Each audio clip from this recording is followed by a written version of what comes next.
Hello! எங்க போயிட்டுருக்கோம்ன்னு பார்த்தீங்கன்னா, இப்போ புதுசா குன்றத்தூர் பக்கத்தில வந்து பார்த்தீங்கன்னா, டிமார்ட் நியூவா ஓப்பன் பண்ணியிருந்தாங்க. நானும் எங்க வீட்டு பக்கம் தான் ஒரு 2 ஸ்டாப் தள்ளி தான். ஸோ போணும்னே நெனச்சிட்டு இருந்தேன். சும்மா பர்ச்சேஸ் பண்ணுறதுக்குலாம் இல்ல. சும்மா எக்ஸ்ப்ளோர் பண்ணலாம். இங்க எப்படி கொஞ்சம் நல்லா இருக்கா? இல்ல சிம்பிளா இருக்கா? அப்படின்னு பார்க்கணும்னு.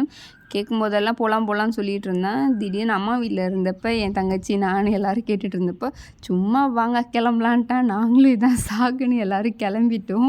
என்ட்ட ட்ரெஸ்ஸு கூட இல்ல. இது எங்க அம்மாவோட ட்ரெஸ்ஸு. ஸோ பரவால்ல அப்படின்னு சொல்லிட்டு யார் நம்மள பார்க்க போறான்னு சொல்லிட்டு கிளம்பிட்டேன். உங்களுக்கு பார்த்தீங்கன்னா தெரியும் கொஞ்சம் தொல தொலன்னு தான் இருக்கும். கண்டுக்காதீங்க. ஸோ அதுக்கப்புறம் வந்து நான் இந்த பாட்டில்ஸ்லாம் வெறும் ₹26 தான். நான் அப்படியே பார்க்குறேன். எப்படி கிளாஸ் பாட்டில்ஸ்லாம் இவ்வளோ கம்மியா குடுக்க முடியுது அப்படின்னு. ஸோ பாப்பாக்கு வந்து ஒரு இந்த பாக்ஸ் மட்டும் வாங்கணும். பிகாஸ் அவளுக்கு நம்ம வெளிய போம்போது பாக்ஸே இல்ல. ஸோ இப்போதைக்கு வாங்கணும். நீங்க சொல்லலாம் ஏன் பிளாஸ்டிக் வாங்குறீங்க அப்படின்னு. நாங்க லாங் டைம் ட்ராவலுக்குலாம் எடுத்துட்டு போல. சும்மா எங்கேயா வெளில போனா எதாவது போட்டு வைக்கிறதுக்காக தான்.